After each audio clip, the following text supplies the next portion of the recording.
everybody out there with Life with Cousin Patches. Oh my goodness, it's been a long time, and I'm so glad to say that Candy is here and able to sit back and hear what's going on, because honey, she had to hold down the float down this way while I was gone to go see Aunt Juanita. And so I've told her little bits about the story, but I ain't really had told her everything, because the last time we left off, it was just a hot mess. But as y'all see, we got Candy from Sweeter Dishes TV. Yeah. For some of y'all who may not know, but who doesn't know? That's why I just be like, if we introduce who does not know, to subscribe to Sweeter Dishes TV and Life with Cousin Patches. But as you know, girl, before the fuckery, it was Maya's graduation. Mm-hmm. Everybody was getting ready. Everybody was getting ready for it. And it was the first day that I was really going to work out. I was going to work out with you. I was excited that day. I didn't purchase headbands, wristbands, leg warmers. Mm-hmm. And I was ready. I didn't went shopping for that today, that day. Wait, I thought you made them. Yeah, I had to. I took things like this. Matter of fact, I made them out of these. Yes, girl. You scrunch them down. And I got some for my headband and wristband, so I was prepared. These are my workout leg warmers to let you know that I was serious. Man, she never think I was serious, but I've been serious. I've been wanting to try to, get this body back together. But man, I was so prepared to just do that day, and then, it was Maya's little thing, and everybody was gonna come in town, and everybody was gonna have a good time, and we was gonna get fucked up. Yeah. Now instead, I get a phone call from Miko talking about, come to the house. She done stopped at the liquor store. She needs to talk. Mm-hmm. I'm thinking she, just letting me know what kind of plans that she got for this graduation. Mm-hmm. And I was not knowing that when I got there, that she had got this bad news about Aunt Juanita. And everybody knows Aunt Juanita. I had her on the show before. She's been on Sweeter Dishes TV.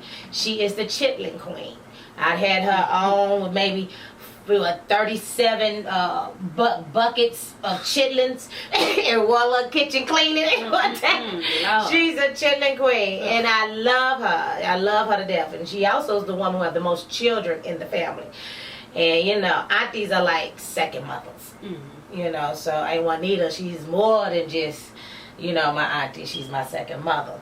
And I get all the way to Miko said, I said, she's going to tell me that, the doctors then called and said, that they had to rush Aunt Juanita to hospice, and that she only have maybe 48 hours to live. Yeah, maybe 48 hours to live. And this is in the middle of getting ready. It's like literally 48 hours before the graduation itself. Right.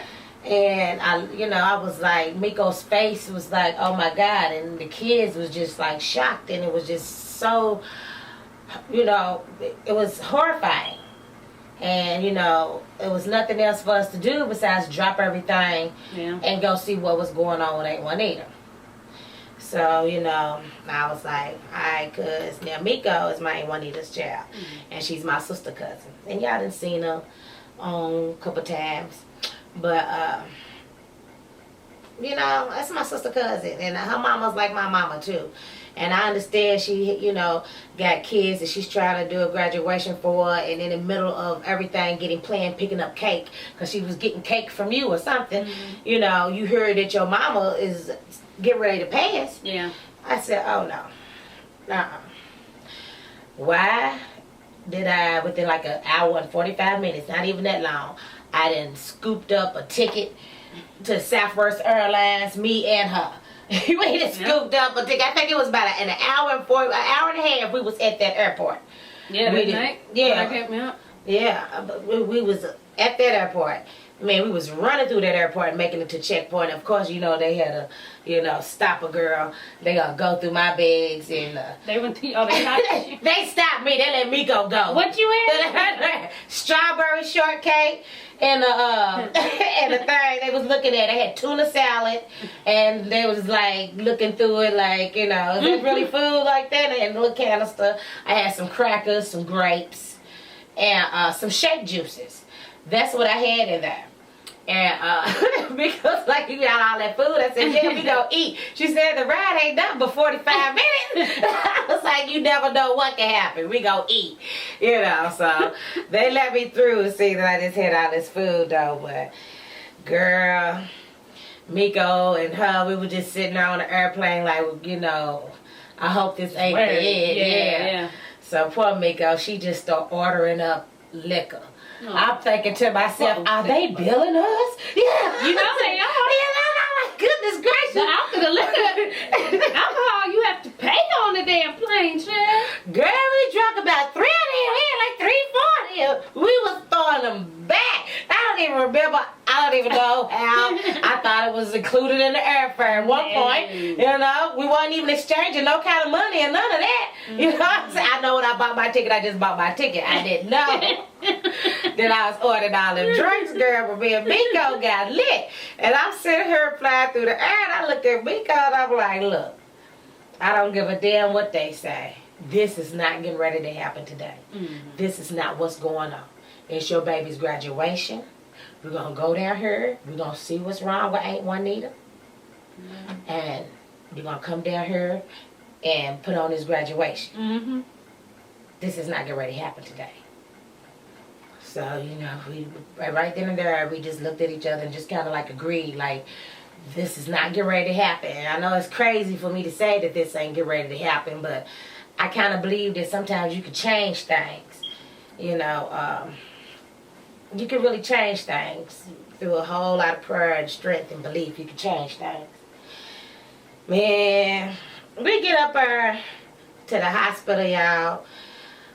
We're lit. We didn't, when we get out, LaWarren, they didn't pick us up from, we was sitting right there. As soon as we get off the plane, she said she seen us fly over. They just so happened to be sitting on the entryway, and we had LaWarren and our cousin picking us up. I'm like, hey, I said we landed, but I wasn't expecting you. We got a ride. You and Uncle John right here, just sitting there, just waiting at the entrance. But we could. We going out to the hospital. The one gonna take us. We stop and get another bed. Our nerves is bad, I'm like, I'm trying to hang with Miko for real. I really don't want nothing to drink. I don't know what to go, Miko, but her nerves is bad. Miko, this bad. This show is drinking on y'all. Oh. What? But I don't know, it's the kid. It's the kid. Telling him, hello?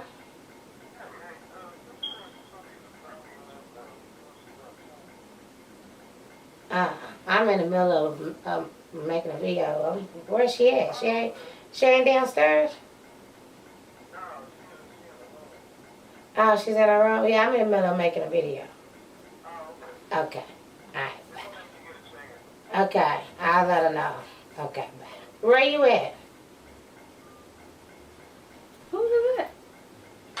That was my son-in-law. It's his birthday today. Matter of fact, I did not turn it. His phone's off. It has to touch your fingers. Well, I'm just gonna turn it off. I don't really never turn off the dang phone. You ain't gotta cut it off. Just just make it just not make noise. Just make it not like make noise. Girl, it was something else. We gotta do all that. We went through all of that, honey, and it was like, I couldn't show Miko that I was just as scared, and I ain't nothing but maybe a year, if not some like 9 months older, than Miko. Well, and I'm just trying to show her. Miko's older than you. No, I'm older than her. Miko's 40. I'm 41.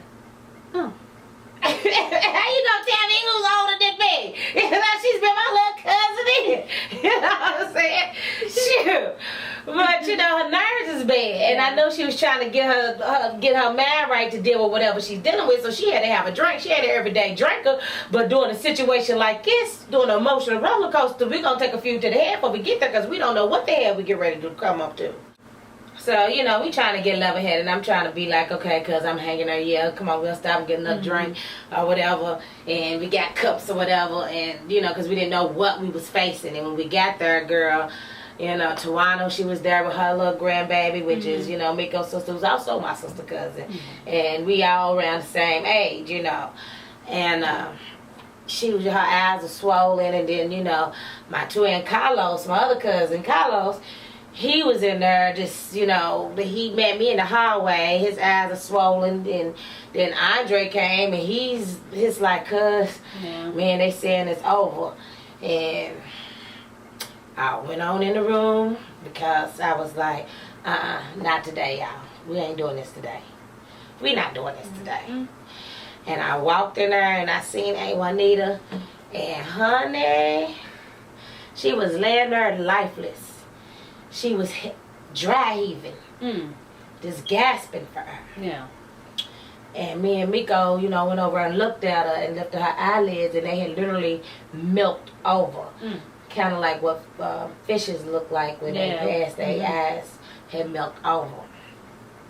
At that time, everything in me got sober in the motherfucker. I was just sober in the motherfucker. Like, this is some real shit. You know what I'm saying? Like, that shit done got real. Oh my goodness gracious. So, you know, the nurse and doctor come in, and they come in and look at us, and they say, well, look here. You have 72 hours. Y'all might want to get the family together now and go ahead and prepare for the final arrangements. We are here to transition her on to the next stages.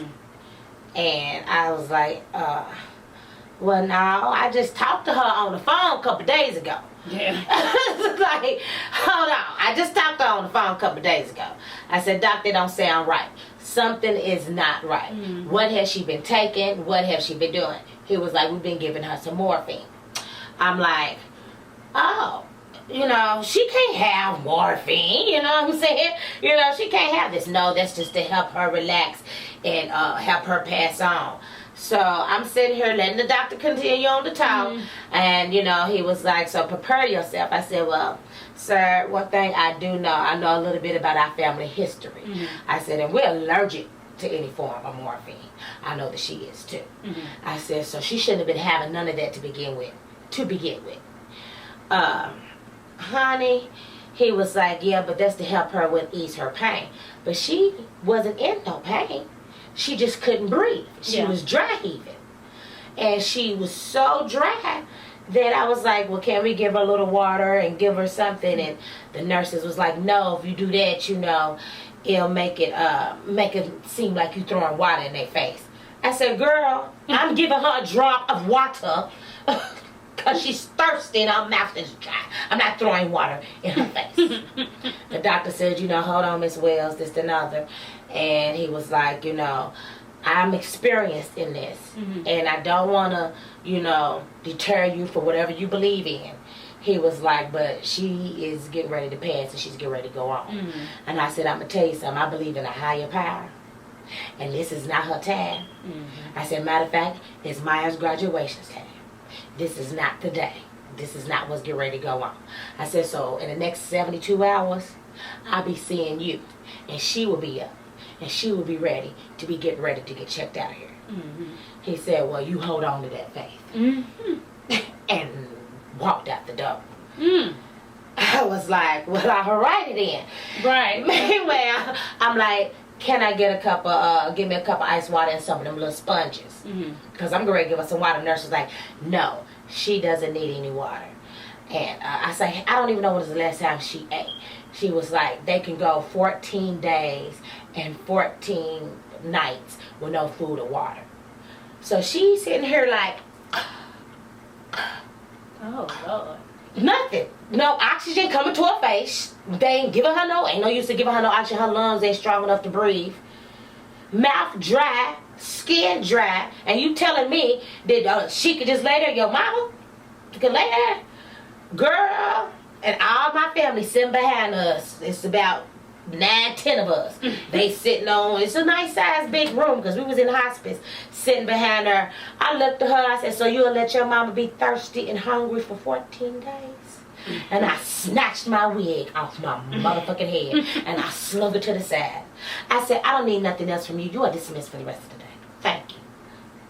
Shit. Girl. I can only imagine. You know, everything in me was like,